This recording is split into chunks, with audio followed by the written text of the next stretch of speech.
La lectura se encuentra en el primer libro de Samuel, capítulo 16, versículos del 1 al 13. Dice así: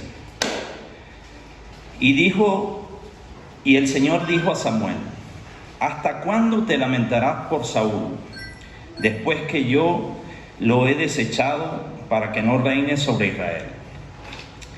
Llena tu cuerno de aceite y ve, te enviaré a Asaí, el de Belén, porque de entre sus hijos he escogido un rey para mí. Samuel respondió: ¿cómo puedo ir? Cuando Saúl lo sepa, me matará. Y el Señor dijo: toma contigo una novilla y di: he venido a ofrecer sacrificio al Señor. Invitarás a Isaí al sacrificio y yo te mostraré lo que has de hacer. Entonces me ungirás aquel que yo te indique. Samuel hizo lo que el Señor dijo y fue a Belén. Y los ancianos de la ciudad vinieron a su encuentro temblando y dijeron: ¿vienes en paz? Y él respondió: en paz. He venido a ofrecer sacrificio al Señor. Conságrense y vengan conmigo al sacrificio. Samuel consagró a Isaí y a sus hijos y los invitó al sacrificio. Cuando ellos entraron, Samuel vio a Eliab y se dijo: ciertamente el ungido del Señor está delante de él. Pero el Señor dijo a Samuel: no mires a su apariencia, ni a lo alto de su estatura, porque lo he desechado, porque Dios no ve como el hombre ve, pues el hombre mira la apariencia exterior, pero el Señor mira el corazón. Entonces Isaí llamó a Abinadab y le hizo pasar delante de Samuel, y dijo: tampoco a este ha escogido el Señor. Después Isaí hizo pasar a Sama, y Samuel dijo: tampoco a este ha escogido el Señor. Así Isaí hizo pasar a 7 de sus hijos delante de Samuel. Pero Samuel dijo a Isaí: el Señor no ha escogido a estos. Samuel preguntó: ¿son todos estos tus hijos? Isaí respondió: aún queda el menor, el que está apacentando las ovejas. Samuel insistió: manda a buscarlo, pues no nos sentaremos a la mesa hasta que él venga acá. Y envió a buscarlo y lo hizo entrar. Era rubio, de ojos hermosos y bien parecido. El Señor dijo: levántate, úngelo, porque este es. Entonces Samuel tomó el cuerno de aceite y lo ungió en medio de sus hermanos. Y el Espíritu del Señor vino poderosamente sobre David desde aquel día en adelante. Luego Samuel se levantó y se fue a Ramá. Hermanos, esta es palabra de Dios. Gracias, hermano, por la lectura. Bien, ¿cómo estamos, iglesia? Bien. ¿Cómo se sienten hoy día? ¿Bien? ¿Alegres? ¿Contentos? Bueno, sinceramente no soy mucho de ver noticias, pero esta última semana he dedicado como un poquito más de tiempo a ver noticias. Y realmente, sí, no sé si has visto cuántas noticias has visto esta semana, pero está como un poquito convulsionado el mundo, al parecer. Hay algunos, claro, un poquito como dice. Hay algunos dicen que ya estamos en una tercera guerra mundial. Hay crisis política, crisis sociales. Nuestro propio país nuestros presidentes se pelearon, no se hablan. Uno dice una cosa, el otro dice otra cosa. Está bien interesante esta semana. Y puede ser que la pregunta que esté hoy día en ti, y tal vez también en mí al principio de esta semana, es: ¿qué tiene que ver David? ¿Cómo David puede enseñarnos algo hoy día en nuestro mundo que está tan convulsionado? Y este pasaje está bien interesante. Creo que, como casi toda la Biblia, de acá, de solo este pasaje podríamos sacar tanto, pero nos vamos a enfocar en algunas cositas pequeñas, ¿ya? Así que oremos, pidámosle al Señor que Él sea el que nos guíe, que su buen espíritu nos guíe. Padre, te damos las gracias, Señor, por tu palabra, Señor, preciosa palabra, Señor, que tú nos has entregado por tu gracia, Señor. No nos has dejado solos, Señor, no nos has dejado desnudos, Señor, ante tantas cosas que están pasando, Señor, sino que nos dejaste tu preciosa palabra, Señor, tus preciosas promesas, Señor, para ser una guía, Señor, con tu Espíritu Santo en nuestro día a día. Te damos las gracias en el nombre de Jesús. Amén. ¿Funciona? Déjale, sí funciona.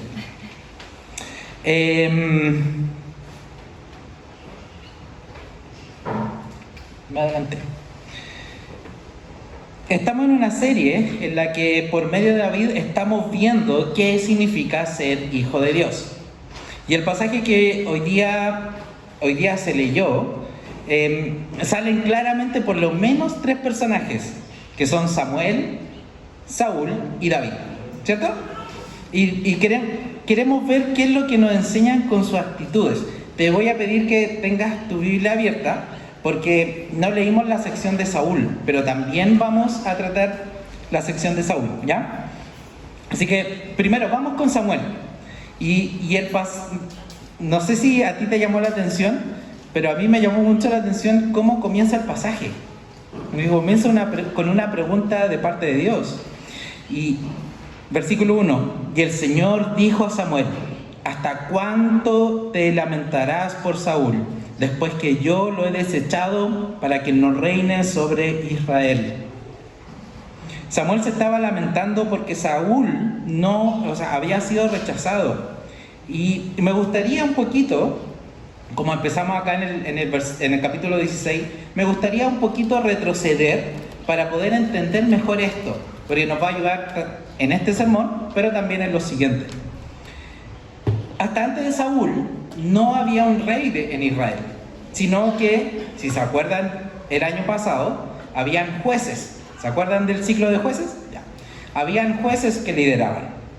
Y después aparece esta figura Samuel, que es como una especie es como un personaje de transición. Y el pueblo ya estaba en la tierra prometida, tenían a Samuel, pero aún el pueblo no se estaba comportando como debiera. El pueblo continuaba rechazando el gobierno de Dios. En el capítulo 8, el pueblo le dice a Samuel: mira, has envejecido y tus hijos no andan en tus caminos. Ahora pues, danos un rey para que nos juzgue como todas las naciones. Pero fue desagradable a los ojos de Samuel que dijeran: danos un rey que nos juzgue. Y Samuel oró al Señor, y el Señor le dijo a Samuel: escucha la voz del pueblo en cuanto a todo lo que te digan, pues no te han desechado a ti, sino me han desechado a mí, para que yo no sea el rey de ellos. El pueblo pidió un rey, pero no quería el gobierno de ellos, porque querían parecerse a las naciones. Ellos tenían algo que nadie más tenía. Tenían a Yahweh por su mismo Señor. Tenían la presencia de Dios en ellos. Pero ¿qué era lo que el pueblo quería?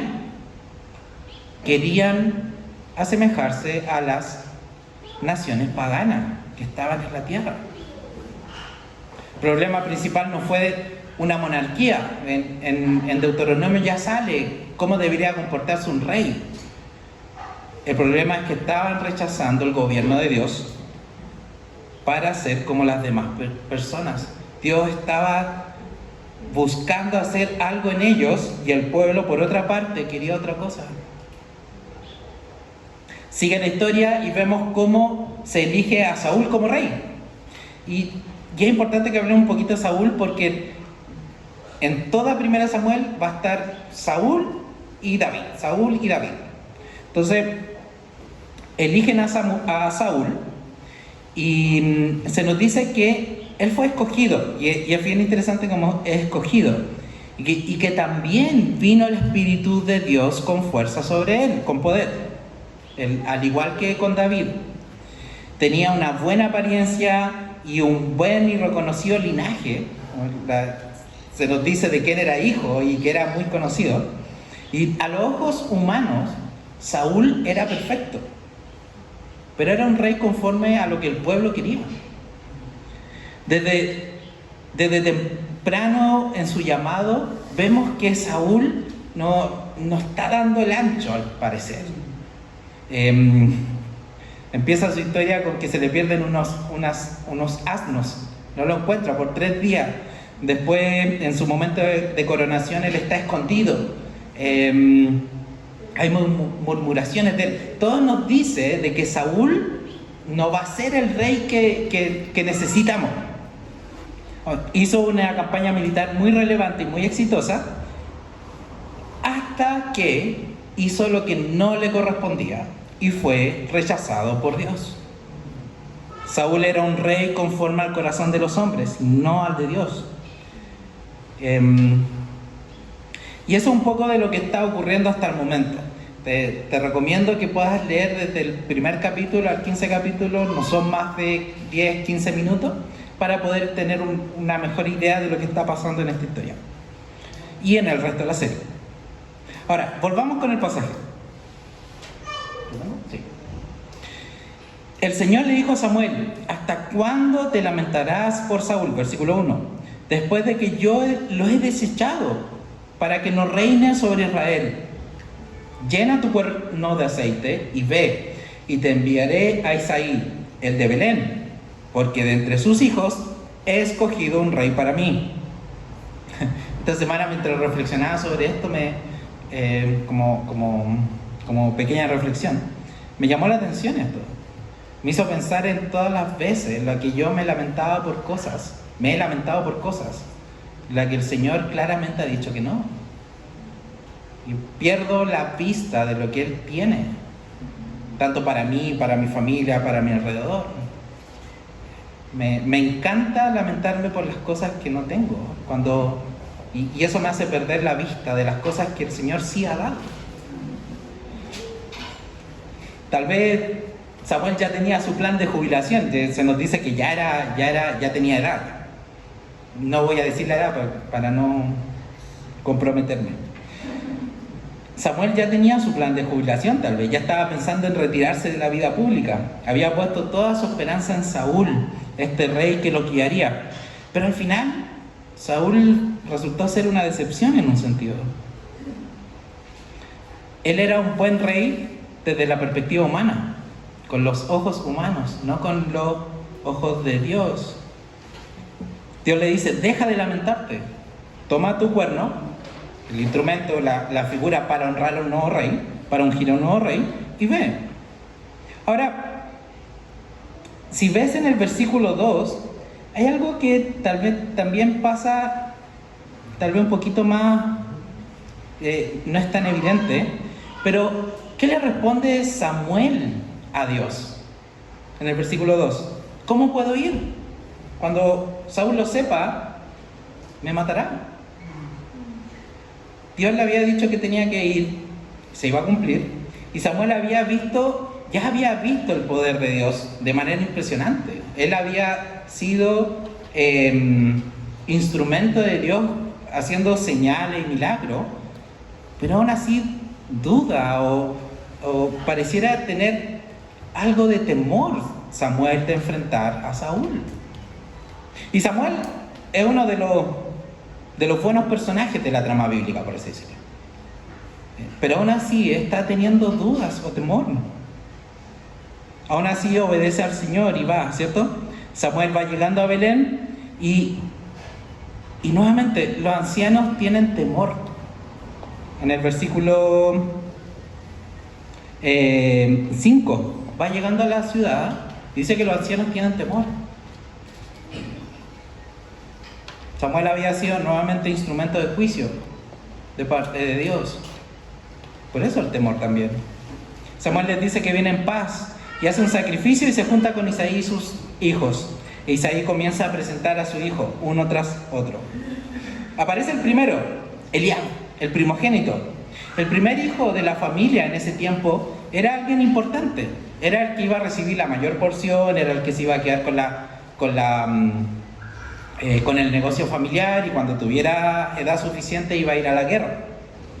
En cierto sentido era alguien muy importante. Isaí llega y toma a Eliab, el primogénito, y se lo presenta a Samuel. Y Samuel dice en el versículo 6: ciertamente el ungido del Señor está delante de él. Ciertamente, seguro. Este sí que es. Y no sé si también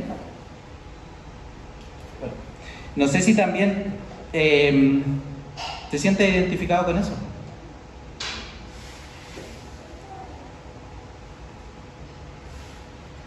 No sé si puedes recordar las veces en las cuales te sentiste así de seguro ante una situación, con una persona. También se extrapola a eventos, situaciones. Y creo que puede ser un síntoma de algo mucho más profundo, y es que a veces miramos con los ojos incorrectos. Analizamos lo que vemos según nuestro propio consejo. Samuel estaba siguiendo la receta que siguió para considerar a Saúl. Mira lo que dice en el versículo 7: no mires a su apariencia, ni lo alto de su estatura, porque lo he desechado. Y acá va lo que Samuel tiene que aprender. Porque Dios no ve como el hombre ve. Pues el hombre mira la apariencia exterior, pero el Señor mira el corazón. De una manera, Dios sabía lo que había en el corazón de Eliab. En cierto sentido también creo que es bueno recordar que también Él sabe lo que hay en nuestros corazones. No necesitamos tampoco venir ante Él con caretas. Y no sé si a ti, pero a mí me hace descansar mucho eso.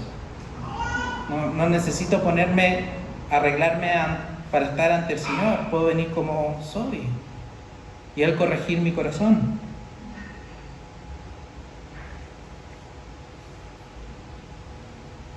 Nuevamente, la fórmula con la que Saúl intentaba elegir al nuevo rey era la fórmula con la que eligió Samuel, que no funcionó. Y esto es lo que Samuel tenía que aprender. Y vuelvo a insistir, creo que es una buena lección para nosotros también.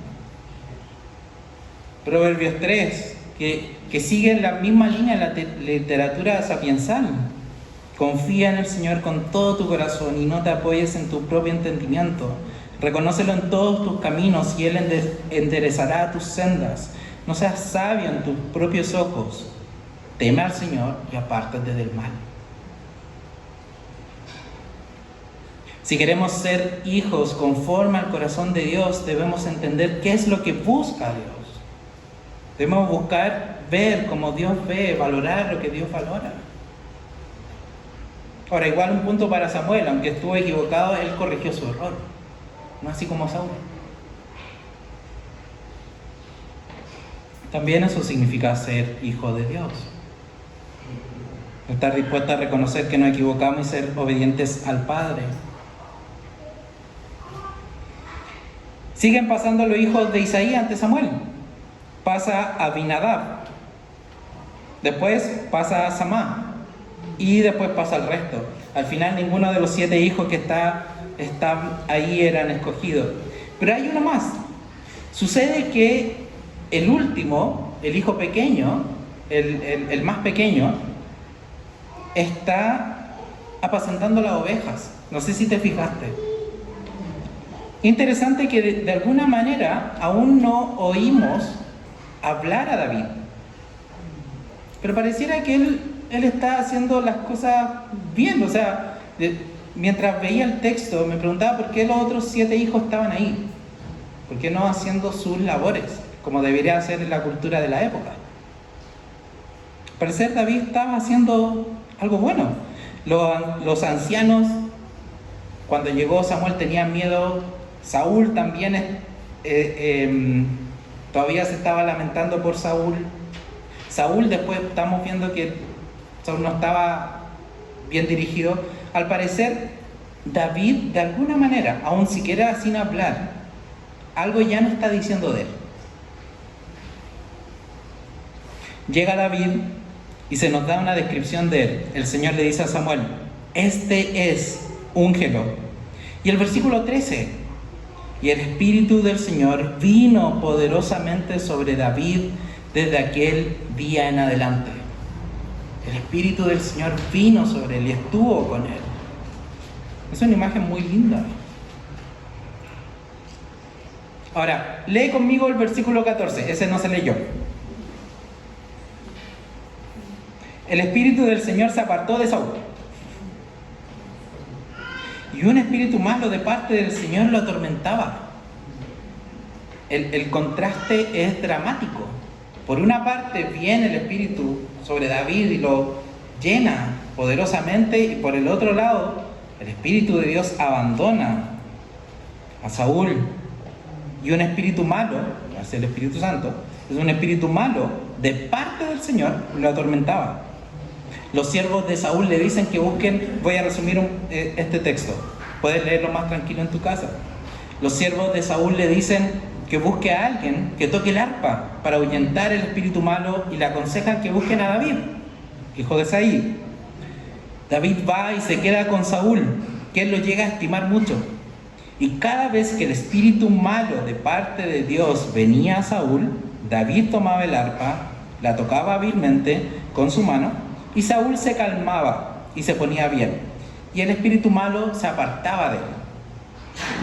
Y es una historia interesante, y creo que la primera pregunta es ¿qué es ese espíritu malo de parte de Dios? Y creo que por un lado podemos sobre-racionalizar este pasaje. Podemos decir, no, era simplemente ansiedad o crisis de pánico. Y por el otro lado, tal vez sobre-espiritualizar, como cuando alguien se sienta así hay que tocar un arpa.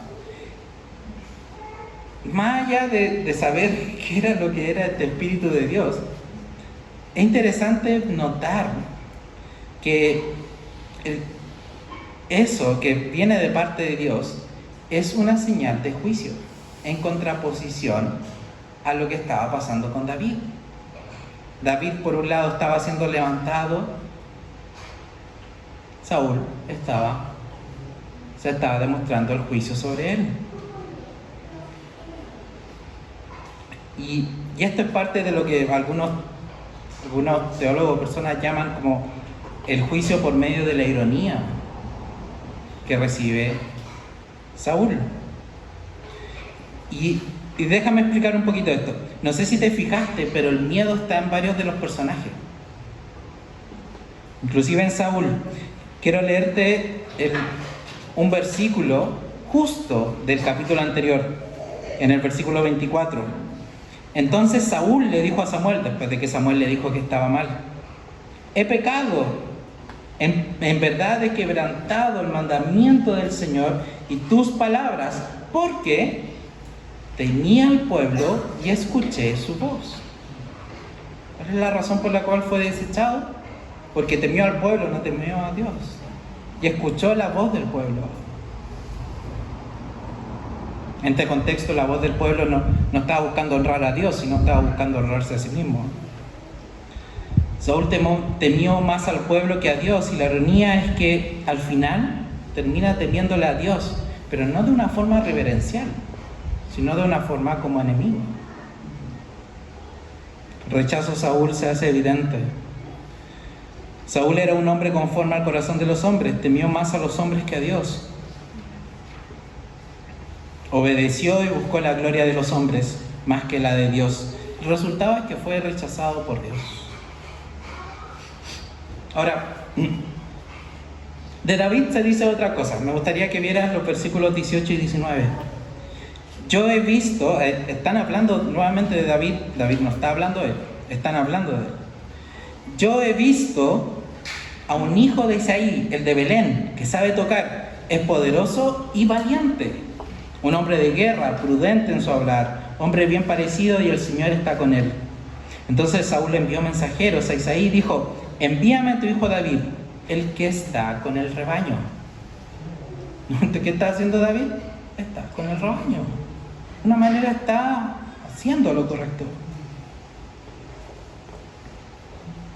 En medio de personajes dudosos o que fueron rechazados, temerosos, brilla David. Y se nos dice que él es poderoso y valiente, un hombre de guerra, el Señor está con él. Y en toda esta descripción se menciona valiente. Y bueno, también es un detalle importante para el próximo capítulo, pero no voy a seguir más porque nuestro hermano va a predicar de eso.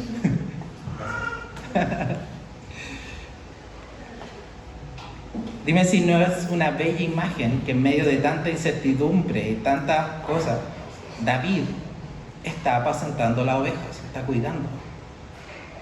Y ese tiempo no era un trabajo fácil, habían bestias, no era como, no la defendía de perros, sino la defendía de animales grandes y de ladrones. Y creo que lo lindo de este pasaje es que David brilla por sí solo, aún sin siquiera hablar. Ahora, como nuestro pastor dijo la semana pasada, David no apunta a alguien. David por sí no es el foco de este pasaje. David en lo que apunta sí es el foco, porque sabemos después que David, y lo vamos a ver, David cae, por ejemplo, con Betsabé, ¿cierto? David no era, sino era la imagen del que venía. Era la imagen del real pastor, que se definió a sí mismo como el gran pastor de la oveja. Cuando Jesús fue bautizado sucedió esto, y descendió el Espíritu Santo sobre él en forma corporal como paloma. Esto lo dice Lucas. Y vino una voz del cielo que decía: tú eres mi Hijo amado, en ti tengo complacencia. La voz de aprobación no venía de un profeta o de un rey, como en el caso de David, sino que venía del cielo mismo, desde la voz del Padre. Es Jesús donde la imagen de David se ve más perfecta aún. Jesús, el rey ungido, capaz de liderar bien a su pueblo. David pasa a ser como un canapé del real banquete, de la real muestra de gloria en todo su esplendor, y ese es en Jesús. Si estuviéramos hablando con David, David nos diría: mírenlo a él. Mientras Samuel se lamentaba por el pasado y temía lo que fuera a pasar, los ancianos del pueblo temblaban y Saúl se ocultaba tras el miedo, Dios estaba levantando a un David que era la imagen del verdadero rey, del que venía, conforme a su corazón, el verdadero Cristo. Y en Jesús ya no somos más como Saúl, sino somos sus hijos. Es por medio del sacrificio que escuchamos la voz del Padre trayéndonos paz a nosotros, ya no siendo sus enemigos, sino sus hijos. ¿Cuál es tu relación con el verdadero David, con Jesús hoy día? ¿Estás bajo su obediencia o estás como Saúl? En este momento esperamos al verdadero David por su segunda vez. Y todo este plan que Dios viene desarrollando, en el que tanto Samuel como otras personas estaban mirando tal vez a otro lado, Dios lo viene desarrollando. Y se cumple en Jesús. Hoy día, ¿cómo tú miras a Él? Ahora, Volviendo un poquito a la pregunta del comienzo, volviendo a nuestro tiempo. ¿Cómo esto nos lleva, por ejemplo, a vivir mi semana? ¿Cómo la historia de David nos alimenta para que cuando tengo que mandar a los niños al colegio o lidiar con un jefe abusivo o con un compañero molesto? Y me gustaría por lo menos de esto sacar 3 implicancias cortitas para ir terminando. Primero, la primera es descansa en lo que Dios ya hizo. Dios ya hizo. Samuel estaba preocupado por lo que no había hecho Dios a su vista, pero Dios ya estaba haciendo cosas. Descansa en lo que Dios hizo. Mira como lo que Él quiere que mires, donde Él está actuando. Si bien muchas veces esa no es nuestra actitud, recuerda que tenemos a un Jesús que resolvió el mayor de nuestros problemas. Recuerda que en las dificultades de la semana, Él está contigo, conmigo.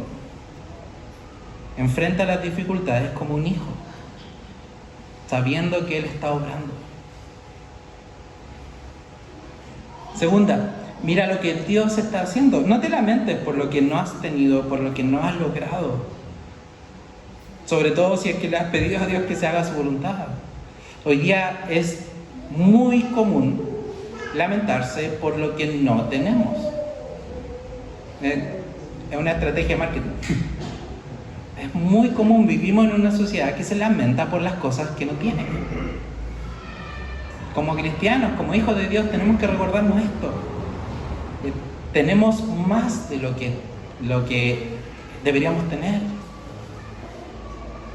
Hace un tiempo conversaba con alguien que estaba triste porque no había resultado algo que quería mucho y que había orado por mucho tiempo. En algún momento le dije, ¿le pediste a Dios que se hiciera su voluntad en alguna oración? Y me quedó mirando, sí. Y supo tal vez hacia dónde iba. Claro, le pedimos que se cumpla la voluntad de Dios, se cumple, muchas veces no obtenemos lo que queremos, nos lamentamos porque no. Y por último, valora lo que Dios valora. Ante un panorama con tantas señales de guerra, cosas, recuerda la agenda de Dios. Cada líder que se cree dueño de lo que tiene, dará cuenta a Dios. Tú y yo, preocupémonos por lo que el Señor nos ha dado por hacer. Confiemos en Él, vivamos en la tranquilidad de su gracia. Y sigamos anunciando al mundo estas buenas noticias, que tenemos un verdadero David, uno que nos ama como sus hijos, nos ha adoptado como sus hijos. Queridos, espero que haya sido de bendición. Oremos. Padre, gracias Señor por este alimento. Estoy pensando en comer. Gracias Señor por este alimento espiritual.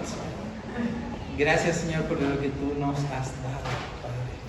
Te damos las gracias Señor por tu gran misericordia, por proveernos Señor de un gran David, de Jesús, el Rey, Señor. Te damos las gracias Señor. Te pedimos que nos ayudes a mirar como tú miras Señor, a amar lo que tú amas, a valorar lo que tú valoras Señor. Y no buscar lo que tú no quieres, Señor. Te damos la gracia en el nombre de Jesús. Amén.